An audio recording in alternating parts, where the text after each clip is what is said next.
கர்த்தராகிய இயேசுவின் நாமத்தில் தொலைக்காட்சி நேயர்களுக்கு அன்பின் வாழ்த்துக்கள். இந்த நாளிலும் கூட உங்களோடு கூட கர்த்தருடைய வார்த்தையை பேச ஒன்று கொடுத்த வாய்ப்புக்காக நன்றி. ஒவ்வொரு நாளும் இதே நேரத்தில் இதே அலைவரிசையில் இதே தொலைக்காட்சி அந்த நிகழ்ச்சியில் உங்களோடு நான் கர்த்தருடைய வார்த்தையை பேசுவேன். ஒவ்வொரு நாளும் இதே நாளில் இந்த நிகழ்ச்சிகள் ஒளிபரப்பப்படும். கேளுங்கள், அடுத்தவர்களையும் கேட்க செய்யுங்கள். இந்த செய்தி உங்களுக்கு ஆசுவமா இருக்குமே, ஆனால் அடுத்தவர்களை அனுப்பி நீங்களும் கர்த்தருடைய வார்த்தையை பரவ ஒரு வாய்க்காலாக இருக்க அன்பை கேட்கிறேன்.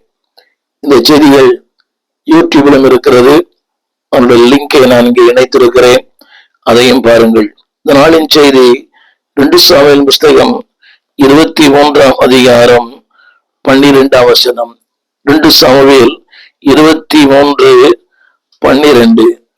என்னுடைய செய்தியுடைய கருப்பொருள் என்னவென்றால், அறுவடையின் நடுவில். நாம் எல்லாருமே ஒரு பெரிய எழுப்புதலுக்காக ஜெபிக்கிறோம். நீண்ட காலமாக ஜெபித்துக் கொண்டிருக்கிறோம்.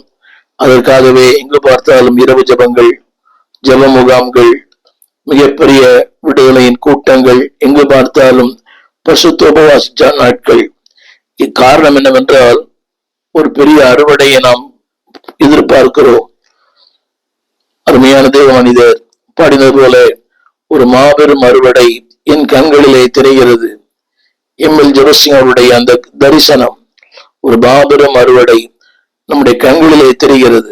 அன்பானவர்களே, அந்த அறுவடையின் நடுவிலே நீங்களும் நானும் செய்ய வேண்டிய வேலை என்ன? தேவன் அறுவடையின் ஆண்டவர், is a God of harvest. ஆனால் அந்த அறுவடையை கெடுப்பதற்கு சத்துரு எப்படியெல்லாம் முயற்சி பண்ணுகிறான் என்பதை, அதற்கு நாம் செய்ய வேண்டிய காரியம் என்ன என்பதையும் நாளில இந்த பழைய ஏற்பாட்டிலிருந்து 2 சாமுவேல் 23ஆம் அதிகாரத்திலிருந்து உங்களோடு நான் பேச விரும்புகிறேன். அன்றும் என்றும் பிசாசு அறுவடையை அழிப்பதற்காக, அறுவடையை ஒழிப்பதற்காக, அது திருச்சபையா இருக்கட்டும், தனிநபரா இருக்கட்டும், அவனுடைய நோக்கமே கொள்ளுவது, அழிப்பது, ஒன்றுமில்லாமல் ஆக்குவது. தேவனுடைய பெரிய நோக்கம் என்னவென்றால், அவர் அறுவடையை உண்டு பண்ணுகிறார், விளைச்சலை உண்டு பண்ணுகிறவர். அடிக்கடி இந்த வார்த்தை வருகிறது, உங்களை வர்த்திக்க பண்ணுகிறவர், பெருகவே பெருக பண்ணுகிறவர். எனவேதான் வேதம் சொல்லுகிறது, கண்ணீரோடு தைக்கிறவன் கம்பீரத்தோடு அறுப்பான். அப்படியானால் ஆண்டவர் கம்பீரத்திற்கு சொந்தக்காரர், கம்பீரத்திற்கு அதிபதி. ஆனால் சத்துரு இன்றைக்கு திருச்சபைகளிலே, குடும்பங்களிலே அறுவடையை கெடுப்பதற்காக ஊழியர்களாகிய உங்களுக்கு எனக்கு நன்றாக தெரியும். ஒரு மனம் திரும்பாத ஒருவர் சபைக்கு வருகிறார். அவரை ஆண்டவருக்குள் நடத்தி ஒரு நிலைக்குள்ளே கொண்டு வர இவ்வளவு பெரிய பாடு. ஆனால் அந்த நிலைக்குள்ளே வரும்போதே திடீரென அவர் வாழ்க்கையில் ஒரு சறுக்குதல், அது கிரகிக்க முடியாத ஒன்று. நன்றாய் வந்தவர், பவுலடியான் சொல்வது போல, நன்றாய் ஓடினீர்களே, உங்களை மயக்கத்தக்கவன் யார்? அப்படியானால் நன்றாய் ஓடின அநேகர் இன்றைக்கு ஏதோ ஒரு வாழ்க்கையின் மயக்கம், பணம், புகழ், பதவி, பட்டம், ஏதோ ஒன்றிலே அவர்கள் மயங்கி போனார்கள். ஆனால் நாளிலே என் அன்புடைய பிள்ளைகளே, ஆண்டவர் ஒரு அறுவடையின் நடுவிலே உங்களை என்னை வைத்திருக்கிறார். அதை குறித்த ஒரு செய்தியைத்தான் உங்களோடு பகிர்ந்து கொள்ளும்படி விரும்புகிறேன். ஒருவேளை நீங்கள் படித்திருக்கலாம், ஒரு சிந்தையை தொட்டிருப்பதற்கு வாய்ப்பு இல்லை, தொட்டிருந்தாலும் பரவாயில்லை. ஆனாலும் இந்த நாளில் 2 சாமுவேல் 23ஆம் அதிகாரம் வேதம் இருக்குமானால் என்னோடு சேர்ந்து நீங்களும் வேதத்தை பார்க்க அன்பை கேட்கிறேன். பார்ப்பதனால் ஒரு நன்மை, கேட்பதால் ஒரு நன்மை. எனவேதான் உங்களுடைய அன்பை கேட்கிறேன். வேதத்தை திருப்பி பாருங்கள். 2 சாமுவேல் 23ஆம் அதிகாரம் 8ஆம் வசனம். தாவீதுக்கு இருந்த பராக்கிரமசாலிகளின் நாமங்கள். தாவீது தன்னோடு கூட இருந்த யுத்த வீரர்களை நன்கு பயிற்சி வைத்தான். trained soldiers, நன்கு பயிற்சி வைத்தான். தன்னோடு கூட இருந்த யுத்தம் பண்ண, பெலிஸ்தரோடு யுத்தம் பண்ண, சத்துருக்களோடு யுத்தம் பண்ண, he trained them very well.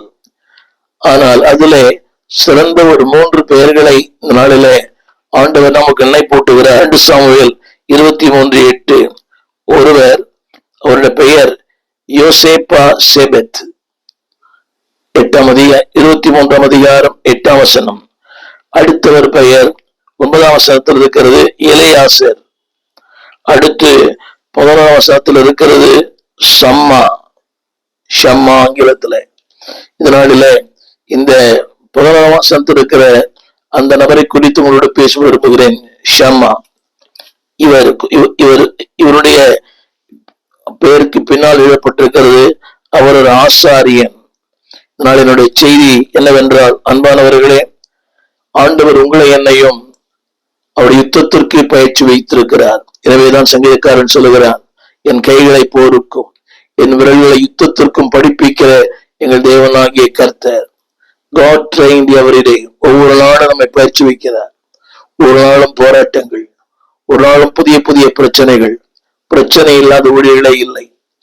நினைக்கலாம் அவர் ரொம்ப பெரியவர், இவர் ரொம்ப பெரியவர், அவர் பிரபலமா இருக்கிறார். இல்லை, ஒவ்வொரு பிரபலங்களுக்குமே பாடுகள் உண்டு, ஒவ்வொரு பிரபலங்களுக்குமே போராட்டங்கள் உண்டு, ஒவ்வொரு பிரபலங்களுக்குமே ஒவ்வொரு நாளும் அன்பானுடைய சத்துருவோடு யுத்தம் உண்டு, நாள்தோறும் உண்டு. அந்த நிலையில் தான் நானும் இன்றைக்கு போய் கொண்டிருக்கிறேன். அந்த ஒன்று தெரியும், யுத்தத்தில் ஜெயம் கொடுக்கிறவர். எனவேதான் பாடுகிறோம், ஜெயம் கொடுக்கும் தேவனுக்கு கோடி ஸ்தோத்திரம். இந்த நாளில் என் அன்பு தேவ பிள்ளையே, ஆண்டவர் உங்களுக்கு எனக்கும் வெற்றியை வைத்திருக்கிறார். அந்த வெற்றிக்கு ஆண்டவர் மாத்திரம் காரணம் அல்ல, நீங்களும் அதில் உங்கள் பகுதியும் அதுக்கு தேவை. God needs you. உங்களுடைய உதவியும் உங்கள் ஒத்தாசையும் உங்கள் அர்ப்பணமும் அதற்கு தேவை. எனவேதான் அந்த வார்த்தை சொல்கிறது, அன்பானவர்களே, ஒவ்வொரு நாளும் தேவன் யுத்தங்களை ஏன் அனுமதிக்கிறார் என்று சொன்னால், அந்த யுத்தத்தில் உங்களை வல்லவராக்க, அந்த யுத்தத்தில் உங்களை பழக்கி வைக்க, உங்கள் மூலமாய் அநேக யுத்த வீரர்களை, யுத்த வீராங்கனைகளை கர்த்தர் உருவாக்க. நன்றாக கவனியுங்கள். God wants to make a coacher. உங்களை யுத்த வீரர்களை உருவாக்குகிற ஒரு வீரர்களாய், வீராங்கனைகளாய் கர்த்தர் உங்களை மாற்ற விரும்புகிறார். இந்த நாளிலே என் அன்பு தேவ பிள்ளையே, சத்துருவின் நோக்கமே அதுதான். அந்த வார்த்தை படிக்கிறேன். 23ஆம் அதிகாரம் 11ஆம் வசனம். சிறு பயறு நிறைந்த வயல் இடத்திலே பெலிஸ்தியர் ஏராளமாய் கூடினார்கள். திரும்ப படிக்கிறேன். சிறு பயறு நிறைந்த வயலில் இருந்து இடத்திலே பெலிஸ்தியர் ஏராளமாய் கூடினார்கள். சத்துருடைய நோக்கம் என்ன தெரியுமா? அறுவடையை கெடுக்க, அறுவடையை ஒழிக்க. நான் சொல்வது உங்களுடைய வாழ்க்கையில கூட தேவன் ஒரு மாபெரும் அறுவடை வைத்திருக்கிறார். ஜெபத்தில, ஊழியத்தில, ஆண்டவருடைய வாழ்க்கையில நீங்கள் முன்னேறும்படியாய் ஒரு பெரிய அறுவடை. ஆனால் பிசாசின் நோக்கம், கவனிங்கள், அவன் வெறுமையா இருக்கிற நிலத்திலே வருவதில்லை. ஜெபிக்காத மனிதர்கள், ஊழியம் செய்யாத மனிதர்கள், he never comes to those places. அந்த வார்த்தை படிக்கிறேன். சிறு பயறு நிறைந்த வயல். அப்படியானால் அவன் சாதாரண இடங்களுக்கு வருவதில்லை. சொல்ல போனால் இந்த வறட்சியான, ஜெபிக்காத, அர்ப்பணம் இல்லாத, ஊழியம் செய்யாத, he never comes to those places. அனைவரும் பார்க்கிறோமே, ஜெபிக்கிற மக்கள் துன்பப்படுகிறார்கள். எனவேதான் வேதம் சொல்கிறது, நீதிமானுக்கு வரும் துன்பங்கள். அப்படியே எந்த அளவுக்கு அது ஏற்றுக்கொள்ளப்பட முடியும்? நீதிமானுக்கு வரும் துன்பங்கள். நீதிமானுக்கு வரும் ஆசீர்வாதங்கள் போடல, நீதிமானுக்கு வரும் துன்பங்கள். அப்படியானால் அந்த நீதிமான் என்ற வார்த்தைக்கு அர்த்தமே இல்லை என்பானவர்களே. ஆனாலும் கர்த்தர் எல்லாவற்றிலிருந்து அவனை விடுவிக்கிறார். நாளிலே பாடுகளின் மத்தியிலே, போராட்டத்தின் மத்தியிலே, குழப்பத்தின் மத்தியிலே, கண்ணீரின் மத்தியிலே போய்கொண்டிருக்கிற என் அன்பு பிள்ளையே, ஆண்டவர் உன்னோடு கூட இருக்கிறார். மறவாதி. அந்த வார்த்தை எப்படி சொல்கிறது? சிறு பயறு நிறைந்த வயல். அப்ப அது வரைக்கும் சத்துரு கண்களுக்கு தெரிவதில்லை. ஆனால் அந்த அறுவடையின் நேரத்தில் இதான் நான் சொல்ல வந்த வார்த்தை என்னவென்றால், தி கிரேட் கான்ஃபிளிக்ட், மிகுந்த போராட்டம். அந்த வார்த்தை படியுங்கள். இடத்துல பெலிஸ்தியர் ஏராளமாய் கூடினார்கள். இதற்கு அங்க எங்க போனாங்க? இங்க இருந்தாங்க. அப்படியானால் உன் அறுவடையை சத்துரு நோக்கி கொண்டிருக்கிறான். உன் அறுவடையில நீ முன்னேறக்கூடாதபடி, உன் அறுவடையில நீ மகிழக்கூடாதபடி, உன் அறுவடையில நீ சொந்தம் பாராட்டாதபடி சத்துரு கண் வைத்திருக்கிறான். ஆனாலும் தேவனுடைய வார்த்தை சொல்லுகிறது, அந்த நிலத்தின் நடுவிலே அந்த சம்மா என்று சொல்லுகிற அந்த ஆசை நின்றான். அந்த வார்த்தை சொல்லுகிறது, அவன் அந்த நிலத்தின் நடுவே. இது கடினமான ஒன்று. அந்த வார்த்தை போட்டிருக்கிறது, ஏராளமாய் கூடினார்கள். என் செயலுடைய முதல் குறிப்பு என்னவென்றால், the time of great conflict, வாழ்வின் போராட்டத்தின் நேரங்கள், பிரச்சனை நேரங்கள், பாடுள்ள நேரங்கள். திரையில பாருங்கள், the time of conflict. அதாவது அந்த நேரங்கள் என்று தாக்குப்பிடிப்பது என்பது கடினமான ஒன்று. the time of conflict. அங்க நிற்க முடியாது. ஏனென்றால் திரளான ஏராளமாய் பெலிஸ்தியர் ஏராளமாய், நான் உங்களுக்கு புரிய நினைக்கிறேன், மனிதர்கள் ஏராளமாய். ஒரு எழும்பும் போது கூடவே இன்னொரு எழும்புகிறார். ஒரு எழும்பும் போது அதற்கு தாளம் போட, அதற்கு முட்டு கொடுக்க, அதை ஊக்குவிக்க இன்னொரு ஊழியன் எழும்புகிறார். இதுதான் உலகமே. அது வரைக்கும் அமைதியா இருக்கிறது. சபையில பாருங்களேன், ஒரு விசுவாசி பிரச்சனை பண்ண ஆரம்பிக்கிறார்.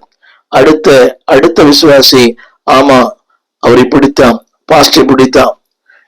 பாருங்கள், அதுவரை அமைதியா இருந்தவர் அந்த பிரச்சனை பண்ணுகிறவருக்கு சாதகமாய் மாறி விடுகிறார்.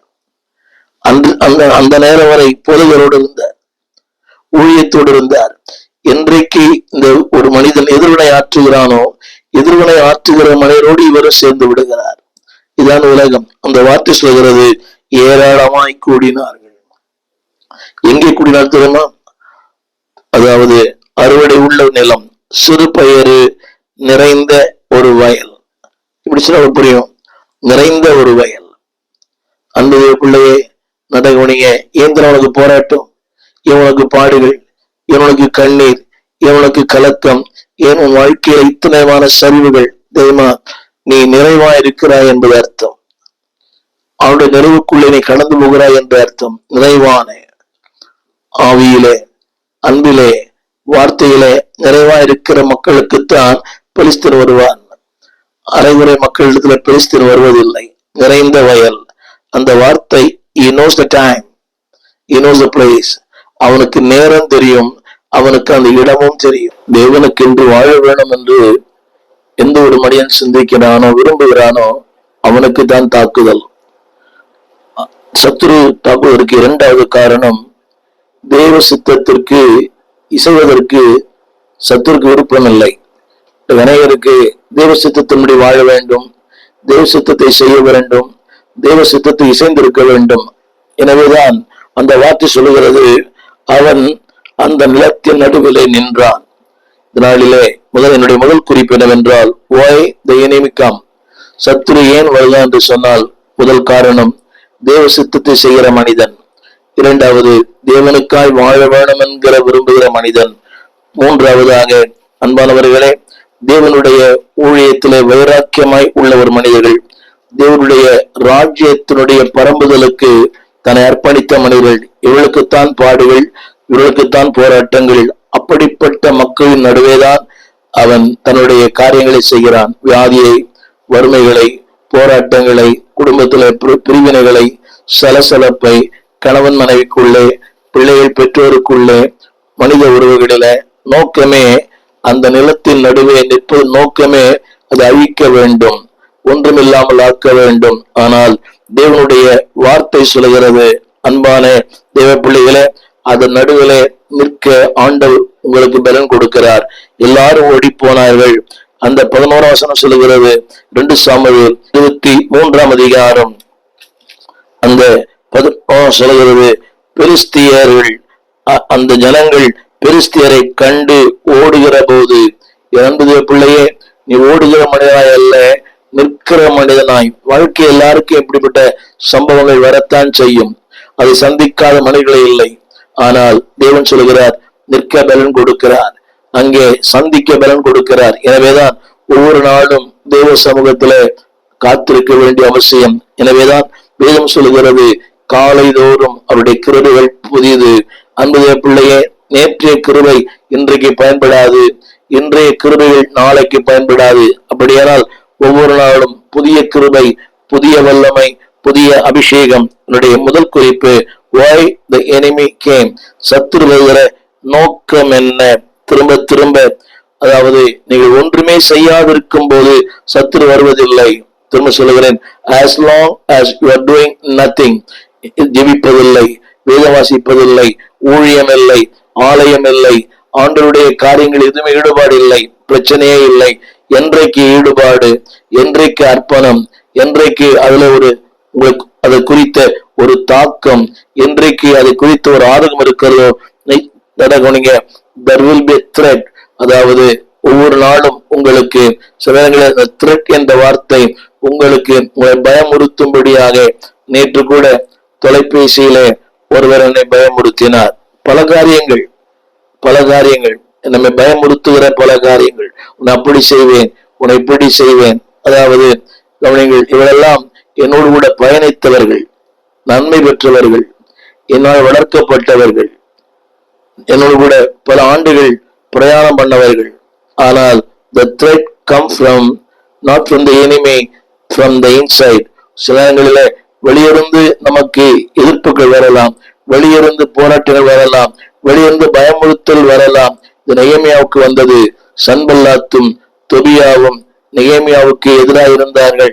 அவர்கள் அலங்கத்தை கட்டுகிற செய்தியை சன்பல்லாத்தும் தொபியாவும் கேட்டபோது அவர்கள் எரிச்சலானார்கள். என் அன்பு தேவ பிள்ளையே, சத்துரு நீ ஆண்டவருக்காக பயன்படுகிறாய், ஆண்டுடைய இசைந்து வாழ்கிறாய், ஆண்டவர் உன்னை பயன்படுத்துகிறார். எனவேதான் சத்துருவுக்கு எரிச்சல். இன்றைக்கு பாருங்களேன், ஆண்டவரால் பயன்படுத்தப்படுகிற பல தேவ மனிதர்கள் இன்றைக்கு அன்பாவுடைய சத்துருவினால் தாக்கப்பட்டு, சத்துருவினால் ஒடுக்கப்பட்டு இன்றைக்கு செயல்பட முடியாத மனிதர்களாய் மாறிவிட்டார்கள். இப்படிப்பட்ட மக்களுக்காக நாம் ஜெபிக்க வேண்டும். அன்பானவர்களே, அவர்கள் கல்லெறிவதல்ல, அவர்களை குற்றப்படுத்துவதல்ல, பொது வழியில அவர்களை தாக்குவதல்ல, அவர்களுக்காக ஜெபிக்க நீங்களும் நானும் அன்பானவர்களே, ஒரு கடந்த கால குற்றங்களை சொல்லி சொல்லி நோகடிப்பதல்ல. கடந்த காலத்துல எல்லாருமே வாழ்க்கையில தவறி போனவர்கள் தான். we are all fallen. நம்ம எல்லாருமே தவறினவர்கள். ஆனால் தவறி போன நம்மை தூக்கி எடுக்கிற கர்த்தர். ஒரு யூதா ஆண்டவருக்கு விரோதமாய் வாழ்ந்து வந்தான். ஆனால் அந்த யூதாவை ஆண்டவர் மாற்றி ஆதியாகமத்தின் புஸ்தகத்தின் கடைசி அதிகாரத்திலையும் 49 உபாகமம் 33 அதிகாரத்திலையும் சொல்லப்பட்ட வார்த்தை, யூதாவே நீ கர்த்தரால் புகழப்படுகிறவன். என்னை கேட்டுக்கொண்டிருக்கிற அன்பு தேவ பிள்ளையே, நாளில எதிர்ப்புகள் வரலாம், ஏளனங்கள் வரலாம், பரியாசங்கள் வரலாம், பயமுறுத்தல் வரலாம். Don't leave the house of God. தேவனுடைய வீட்டை, தேவனுடைய ஊழியத்தை, தேவனுடைய சித்தத்தை, தேவ நோக்கத்தை எதை செய்கிறாயோ அதை தொடர்ந்து செய்யும்படி ஆண்டவர் விரும்புகிறார். ஏனென்றால் நோக்கமே, அதாவது உன்னை கொண்டு ஜாதிகளை, ஜனங்களை, அந்த வார்த்தை படிக்கிறேன் கேளுங்கள், அதனால் கர்த்தர் பெரிய ரட்சிப்பை நடப்பித்தார். உன்னை கொண்டு பெரிய காரியங்கள் ஜாதிகள் நடுவே, ஜனங்கள் நடுவே, தேசங்கள் நடுவே பெரிய அன்பான பிள்ளையே, அந்த பெரிய காரியங்களை தேவன் உன் வாழ்க்கையிலே செய்ய வேண்டுமானால் இப்படிப்பட்ட பயமுறுத்தல்கள், இப்படிப்பட்டதான அன்பான முத்திரை, அதாவது கையெழுத்து போடப்படாத கடிதங்கள், இதெல்லாம் வந்து கொண்டே இருக்கும். நெகேமியாவுக்கு வந்தது. அந்த அதிகாரம் சொல்லுகிறது 5ஆம் தரமும். அப்படியானால் 5 முறை அவனுக்கு இந்த பயமுறுத்தல் வந்தது. எனவேதான் நெகேமியான் ஜெபத்துல சொல்லுகிறான், என் பயமுறுத்தலை நீர் கேட்டு, என்னை கேட்டுக்கொண்டிருக்கிற அன்பு தேவ பிள்ளையே, திரும்ப திரும்ப திரும்ப பாடுகள் உண்டு, போராட்டங்கள் உண்டு, அதாவது ஏளனங்கள் உண்டு, பரியாசங்கள் உண்டு. ஆனால் இதற்கு மத்தியில தேவ கிருபை உண்டு. 2வது குறிப்பு, வாட் தி எனிமி ஃபவுண்ட். அதாவது சத்துரு எதை கண்டுபிடித்தான். அந்த வசனத்தை நான் படிக்கிறேன். சிறு பயறு நிறைந்த வயல். அவனுக்கு அது தெரிகிறது, இது நிறைவான ஒரு பாத்திரம், இது நிறைவான ஒரு மனிதன், தேவன் பயன்படுத்துகிற பாத்திரம். கவனிங்கள், அந்த அந்த நிறைந்த இடம் அவனுக்கு ஆசீர்வாதம். அவனுக்கு மட்டுமல்ல, அவனால் அநேகருக்கு ஆசீர்வாதம், ஜாதிகளுக்கு, ஜனங்களுக்கு. இன்றைக்கு நம்முடைய தேசத்திலே பயன்படுத்தப்படுகிற தெய்வ மனிதர்களுக்காக நாம் நன்றி சொல்ல வேண்டும். அவளுக்காக ஜெபிக்க வேண்டும். ஏன் தெரியுமா? அவளை கொண்டு தேவன் ஜாதிகளை, இங்கே நான் சொல்லும் போது அவன் வருகிற நோக்கமே, அந்த வசனத்தை நான் படிக்கிறேன். அவன் நடுவிலே நின்றான். அவன் அந்த நோக்கமே கெடுக்க, பாழாக்க, ஒன்றுமில்லாமலாக்க, தரிசனங்களை கெடுக்க, தேவ நோக்கத்தை கெடுக்க, தேவ சித்தத்தை கெடுக்க, தேவ அர்ப்பணத்தை கெடுக்க. எனவேதான் சலசலப்பு, போராட்டங்கள் பல நேரங்களில அறிந்தவர்கள் மூலமாய் வரலாம், கணவன் மூலமாய் வரலாம், மனைவி மூலமாய் வரலாம், பிள்ளைகள் மூலமாய் வரலாம், பெற்றோர் மூலமாய் வரலாம். ஏன் திருச்சபையில உங்களோடு கூட சேர்ந்து அப்பம் புசிக்கிறாரே, அவரோடு கூட வரலாம். இதைத்தான் திருமறை சொல்லுகிறது, என்னோட அப்பம் புசித்தவன் தன் குதிக்காலை தூக்கினான். எனவே யாரைத்தான் நம்புவது? அப்படிப்பட்ட உலகத்துல தேவன் சொல்லுகிறார், நான் உன்னோடு, என் வார்த்தை உன்னோடு, என் ஆவியானவர் உன்னோடு. அவன் கண்டுபிடித்த இன்னொன்று என்னவென்றால், அறுவடை நேரம் என்பது ஒரு மகிழ்ச்சியின் நேரம். அறுவடை நேரம் என்பது எதிர்பார்ப்புகள் நிறைந்த நேரம். அறுவடை என்பது ஒரு உழைப்புக்கு பலன் கொடுக்கிற நேரம். அன்பானவர்களே, அப்படிப்பட்ட நேரங்களில் நீண்ட நாள் காத்திருந்தீர்கள், நீண்ட நாள் எதிர்பார்த்து, நீண்ட நாள் ஜெபித்து, அந்த அறுவடை வரும்போது வேதம் சொல்லுகிறது அந்த வார்த்தை, அவன் அங்கே நின்றான், நடுவிலே நின்றான். என்னை கேட்டுக்கொண்டிருக்கிற அன்பு பிள்ளையே, வாட் த எனிமி ஃபவுண்ட், சத்துரு கண்டுபிடித்த ஒன்று என்ன தெரியுமா? நிறைவு. சத்துரு கண்டுபிடித்த ஒன்று அறுவடை. சத்துரு கண்டுபிடித்த ஒன்று அன்பானுடைய மகிழ்ச்சி. சத்துரு கண்டுபிடித்த ஒன்று உழைப்புக்கு பலன். இவை வரும்போது சத்துருவுக்கு நன்றாய் தெரியும் அந்த அறுவடை நேரம், எதிர்பார்ப்பின் நேரம், மகிழ்ச்சியின் நேரம், அன்பானவர்களே ஆசீர்வாதத்தின் நேரம், வெற்றியின் நேரம். அந்த நேரத்தில் தான் சத்துரு வாழ்க்கையில அவன் விளையாட விரும்புகிறான், கிரியை செய்ய விரும்புகிறான். என் அன்பு பிள்ளையே, திரும்ப சொல்லுகிறேன், அறுவடை நேரம், மகிழ்ச்சியின் நேரம், அறுவடை நேரம், எதிர்பார்ப்பின் நேரம், அறுவடை நேரம், ஆசீர்வாதத்தின் நேரம், அறுவடை நேரம், வெற்றியின் நேரம், அறுவடை நேரம், இன்னும் ஏராளமான நன்மைகளை உங்களிலே உங்கள் மூலமாய் தேவன் ஜனங்களுக்கு வைத்திருக்கிற நேரம் சத்துருவுக்கு தெரியும். எனவேதான் அன்பானவர்களே, அந்த வசனம் சொல்கிறது, நின்று உதவி செய்யல, எதிர்க்க, ஒன்றுமில்லாமல் ஆக்க.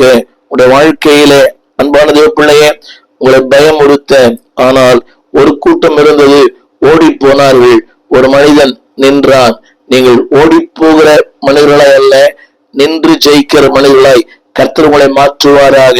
அன்பானவர்களே, அதுதான் தேவ கிருபை, தேவ சித்தம், தேவ நோக்கம். இதுதான் எபேசரை குறித்து ஆண்டவர் சொன்னார், உன் கிரியைகளை அறிந்திருக்கிறேன், உன் பிரயாசங்களை அறிந்திருக்கிறேன், உன் பொறுமையை அறிந்திருக்கிறேன், நீ பொல்லாதவர்களை சகிக்க கூடாமல் இருக்கிறதையும் அறிந்திருக்கிறேன்.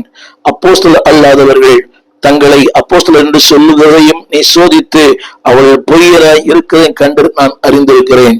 இந்த வார்த்தையை கவனிக்க வேண்டும். உன் கிரியைகள், உன் பிரயாசங்கள் அறுவடைக்காய், அது மட்டுமல்ல உன் பொறுமை, உன்னுடைய பொல்லாதவர்களை சகிக்க கூடாது இருக்கிறதையும்.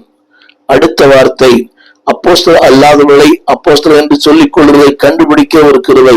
இந்த உலகத்துல பாருங்களேன், யாரை பார்த்தாலும் ரெவரன், யாரை பார்த்தாலும் பிஷப், யாரை பார்த்தாலும் அப்போஸ்தலர்கள்.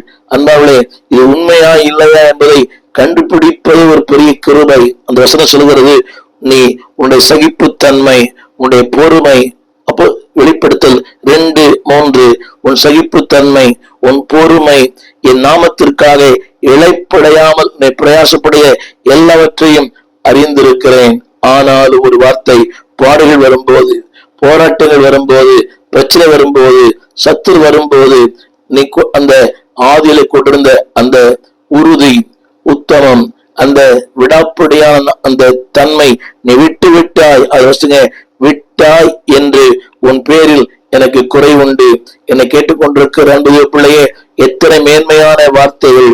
உன் பிரயாசம், உன் சகிப்புத்தன்மை, உன்னுடைய பாடுகள், உன்னுடைய அதாவது லாங் ஸ்டாண்டிங், நீண்ட கால அந்த உறுதியான தன்மை. ஆனால் சில நேரங்களிலே சத்துரு வரும்போது, சத்துருடைய பாடுகள் வரும்போது எல்லாமே அது நம்மை விட்டு மடங்கடிக்கப்படுகிறது. அந்த வார்த்தை சொல்லப்பட்டிருக்கிறது.